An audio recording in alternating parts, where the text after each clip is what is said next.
अस्सलाम वालेकुम. 8वीच्या मराठीच्या वर्गात पुन्हा तुमचं स्वागत आहे.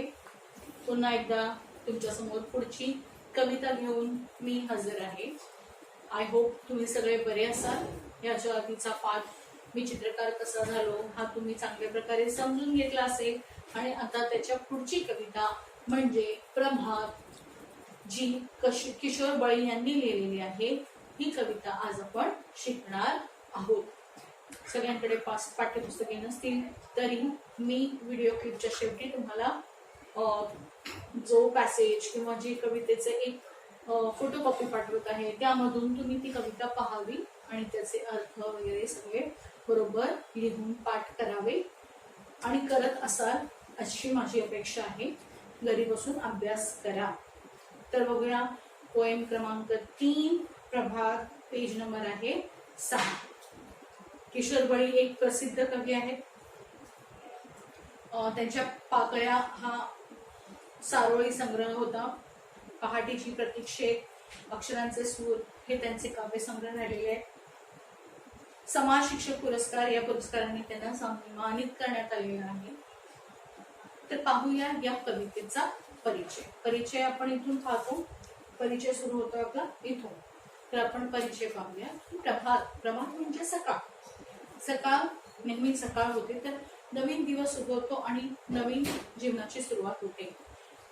पहिल्या दिवशी जे पण काही झालेलं असेल ते आपण विसरून नवीन दिवशी, नवीन सकाळी आपण नवीन सुरुवात करतो. नवीन दिवस सुरू होतो. कोणता फॉर एक्झाम्पल वर्षातून एखादा दिवस असा असतो ज्या दिवशी आपला वाढदिवस असतो. वर्षातून 3-4 वेळा असं होतं की आपल्या परीक्षा असतात.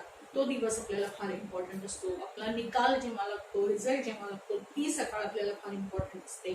आणि स्पेशली जेव्हा तुमचे सण असतील त्या सणाची तुम्ही फार आतुरतेने वाट पाहत असता.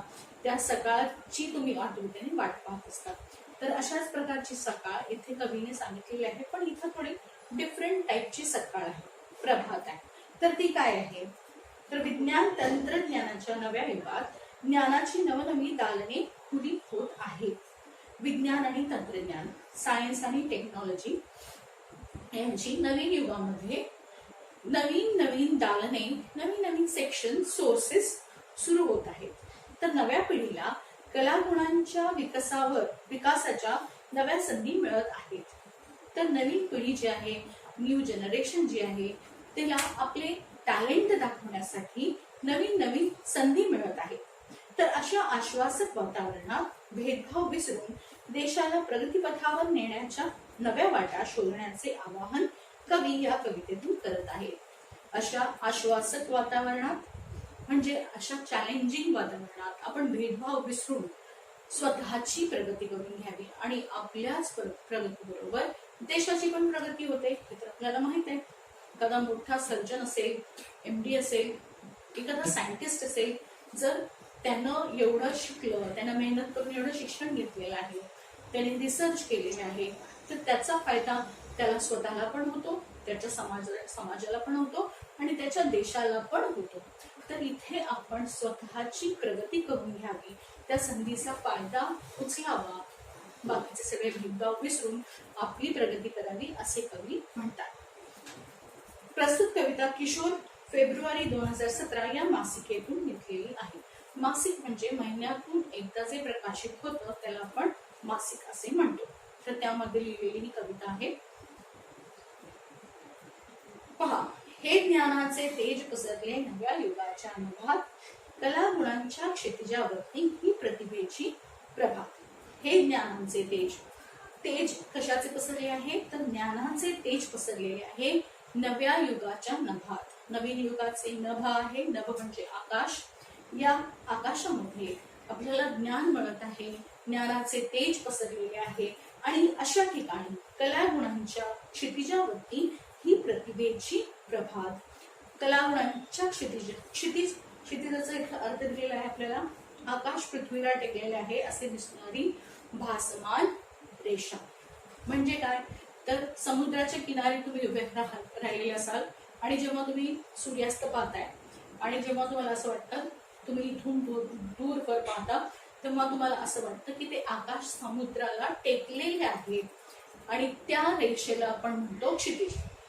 जर रियालिटीमध्ये ते आकाश ते समुद्राला टेकलेलं नसतं, पण दुरून आपल्याला असंच वाटतं की ते समुद्राला टेकलेलं आहे आणि त्या रेषेला आपण क्षितिज म्हणतो.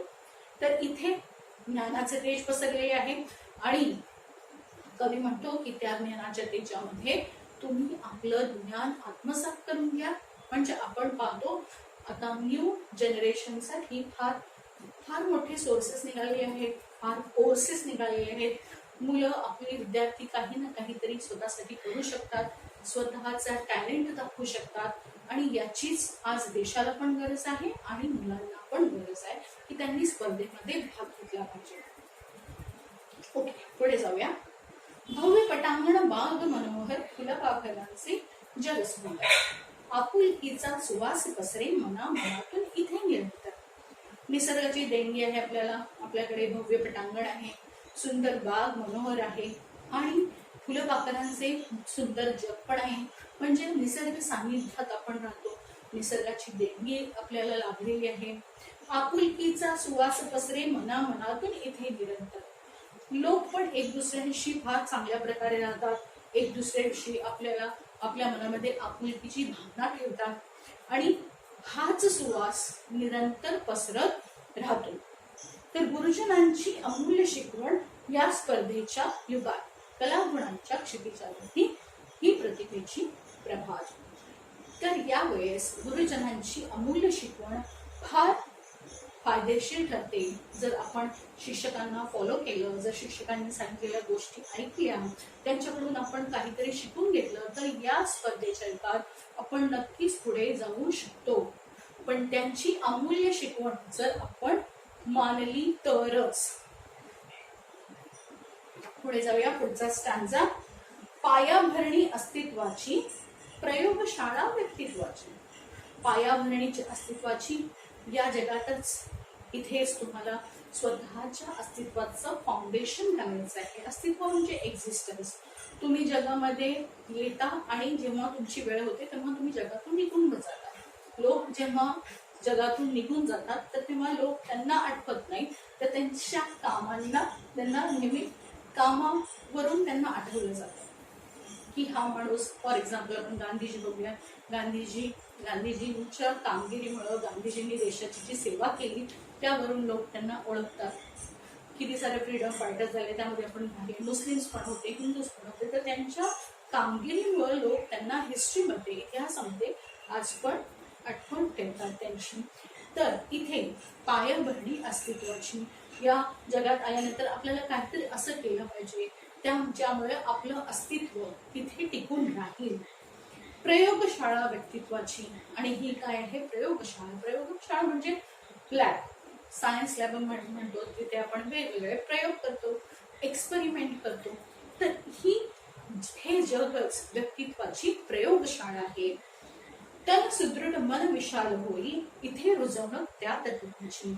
आणि गुरुजनांच्या शिकवण गुरुजन जे देतात त्यावरून आपले तन सुदृढ म्हणजे हेल्दी होतं आणि मन विशाल होतं. विशाल म्हणजे मोठे.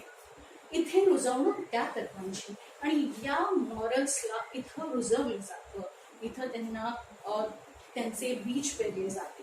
तर विचारधारा तीच वाहते नसा नसा रगारगात, कलागुणांच्या क्षितिजावरती ही प्रतिभेची प्रभात.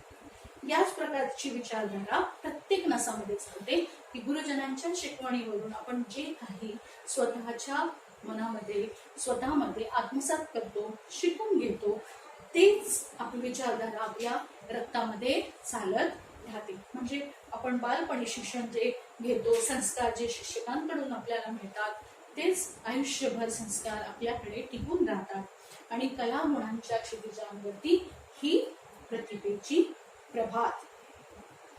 नवीन स्वप्ने नवीन आशा ही प्रगतीची नवपरिभाषा. नवीन स्वप्ने नवीन आशा. प्रत्येक विद्यार्थ्याची स्वप्ने निरनिराळी असतात, वेगवेगळे असतात. प्रत्येक माणूस वेगळे स्वप्ने पाहतो आणि वेगळ्या आशा त्याच्या असतात, आणि ही प्रगतीची नवीन परिभाषा आहे. परिभाषा म्हणजे कन्सेप्ट, डेफिनेशन.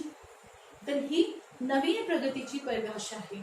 जर प्रत्येक विद्यार्थ्याने, प्रत्येक माणसाने नवीन स्वप्ने पाहिली. त्याला कोणाला असं वाटेल की पायलट व्हायला पाहिजे, कोणाला असं वाटेल मला सिव्हिल इंजिनियर व्हायला पाहिजे. प्रत्येक विद्यार्थ्याचं स्वप्न डिफरंट असतं आणि त्यातूनच एक नवीन कन्सेप्ट निर्माण होतो. तर परिश्रमाने, अभ्यासाने उन्नत बनवू आपल्या देशा. आणि अशा प्रकारे आपण विद्यार्थी परिश्रम करू, अभ्यास करू आणि आपल्या देशाला उन्नत बनवू, असे कवी म्हणतो. मिटून सारे भेद चला रे मानवतेच्या युगात, कलागुणांच्या क्षितिजावरती ही प्रतिभेची प्रभा. तर अशा प्रकारे सगळे भेदभाव आपण मिटून टाकूया आणि मानवतेच्या युगात जाऊया. आणि या कलागुणांच्या क्षितिजावरती तुमची प्रतिभेची प्रभा तुमची वाट पाहत आहे, असे कवी म्हणतो. इथे आपली कविता संपलेली आहे. कवितेच्या खाली प्रश्न दिलेले आहेत, तो सोडवण्याचा प्रयत्न करा. 10 मार्कांचं एक प्रश्नावली तुमच्यासाठी येणारच आहे. कविता संपल्यानंतर व्हिडिओ क्लिपच्या शेवटी कविता आणि कवितांचे शब्दार्थ तुम्हाला पाहायला मिळतील. इथे माझी ही कविता संपवून हा मी व्हिडिओ इथेच संपवते. भेटूया पुढच्या व्हिडिओमध्ये. थँक्यू. धन्यवाद.